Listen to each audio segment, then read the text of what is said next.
But where are those good old-fashioned values? Well, you won't find them here. Welcome to WatchMojo.com, and today we're counting down our picks for the top 10 Family Guy jokes that crossed the line. I'm Bob Costas, here with Boston Marathon winner Peter Griffin. Peter, how did you do it? I'll tell you, Bob, I just got in my car and drove it. Before we begin, we publish new videos every day, so be sure to subscribe for more great content.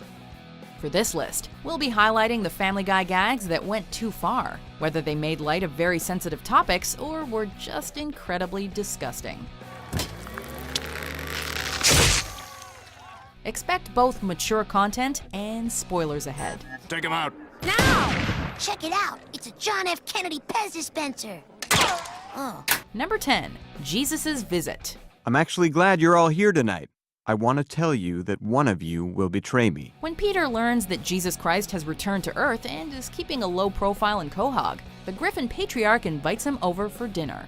There, Jesus tells the story of his crucifixion, which doesn't exactly make for a wholesome dinner conversation. Then they put me in a hole with a rock in front of it for 2 whole days, and come Sunday, bam, I rise from the dead. Okay, that sounds like a nutty weekend, but I can top it. Peter convinces Jesus to reveal himself to the world, and the Son of God quickly becomes a nationwide celebrity, soaking up the limelight. While it's not an intentionally harmful episode, critics agreed there's something off-putting about Jesus being portrayed as a reckless rock star wannabe. Well, at least there was one silver lining about this episode. Or have you not heard? Well, a bird. The bird is the word. Number 9, Somewhere That's Green. He rakes and trims the grass. He loves to mow and weed. Family Guy takes pride in its funny/unique musical numbers, but this is just something else. Herbert, the creepy old man obsessed with Chris, takes the teen out for dinner. We then cut to a fantasy musical number of Herbert singing Somewhere That's Green from Little Shop of Horrors, with him as Audrey and Chris as Seymour. We snuggle watching Lucy on a big, enormous 12-inch screen. Apparently, you were supposed to sympathize with Herbert because he's old and looking for love, but that doesn't excuse his constant stalking. All the scene does is take his obsession to a creepy new level, and dressing him like Donna Reed does nothing to help his case. Somewhere that's green.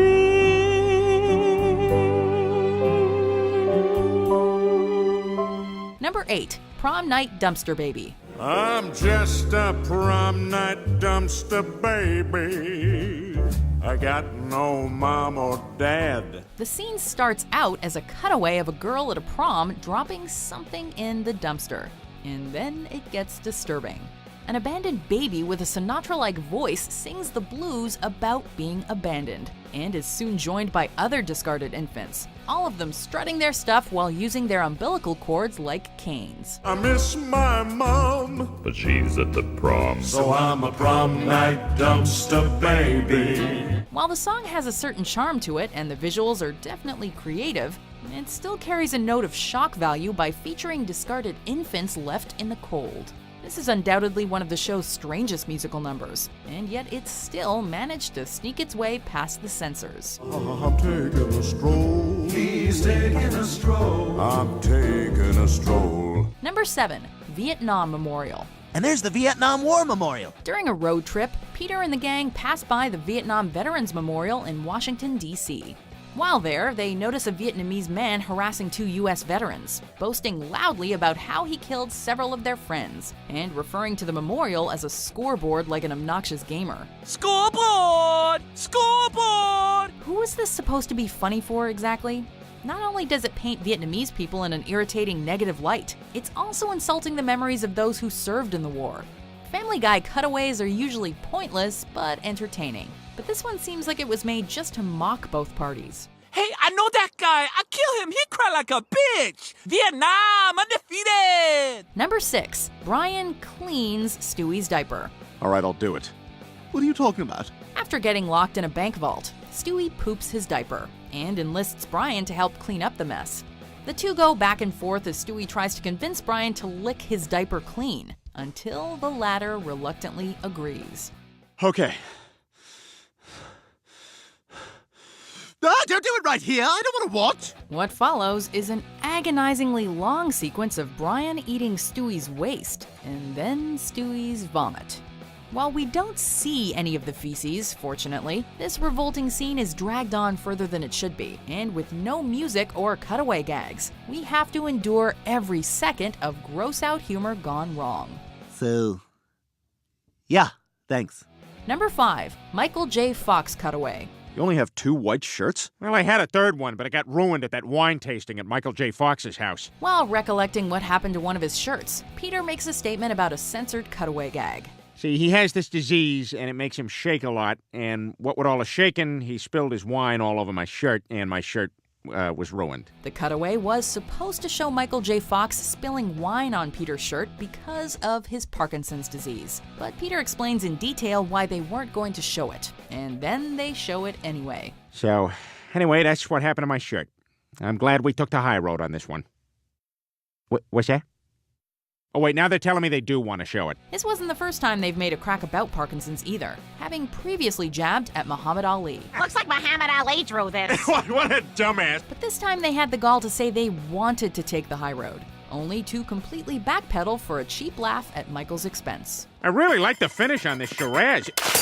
Son of a bitch, what is your problem? Number 4, Quagmire's dad's sex change. And while I'm in Quahog, I plan to have a sex change operation. Oh, come on, just be gay. Quagmire's Navy man father is in town, but the others are puzzled by his effeminate mannerisms. They write it off as him being gay, but it turns out it's deeper than that. He's actually a transgender woman in town for a sex change, and is changing his name to Ida. All I've talked about for years with these people is what a war hero you were. And I was. I'm changing my future, not my past. Quagmire's bitter attitude is more realistic. He's uncomfortable and confused by this sudden change in someone he deeply admires. Everyone else's attitude, however, is downright appalling, as they make crude remarks and treat Ida like some sort of monster. Brian's reaction is worst of all, making what happens to him in the end all the more cathartic. If I ever see you anywhere near my house, I'll blow your head off! Now lay there and die, you piece of crap! Number 3, Ipecac drinking contest. All right, you guys, I got 8 crates of Epicac from Mort, all on my tab. Recklessly enjoying his new tab at Goldman's Pharmacy, Peter goes off the deep end and buys 8 cases of Ipecac.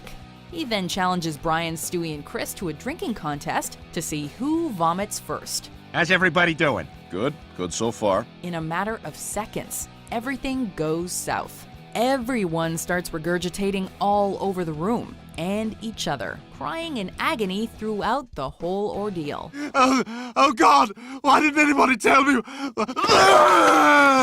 Oh my God, my insides are on fire! This goes on for a whole minute, while we're left watching in disgust as the idiots clutch their stomachs in pain.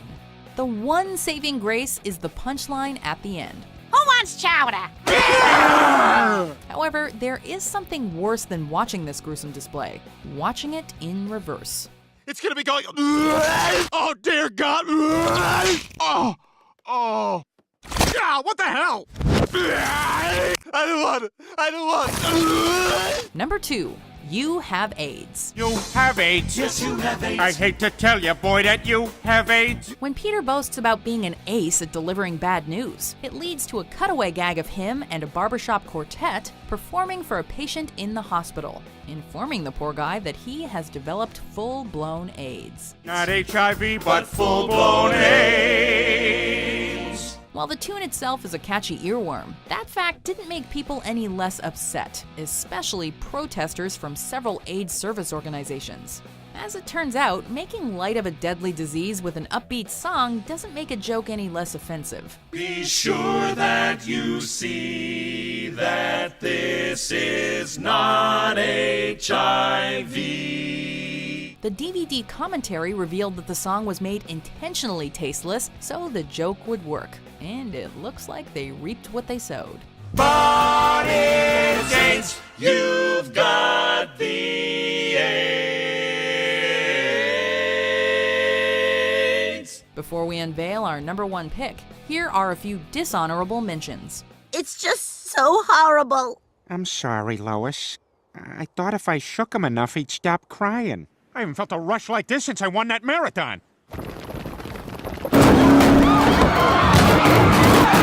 Hey, Lois, if I was going to kill myself, do I slit my wrists this way or this way? Sideways for attention, long way for results. Number 1, I need a Jew.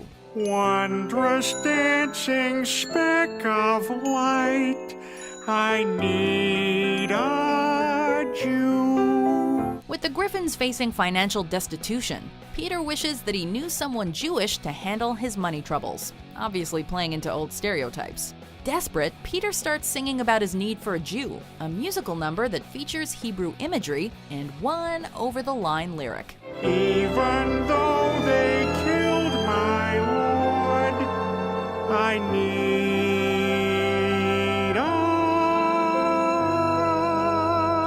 Jew.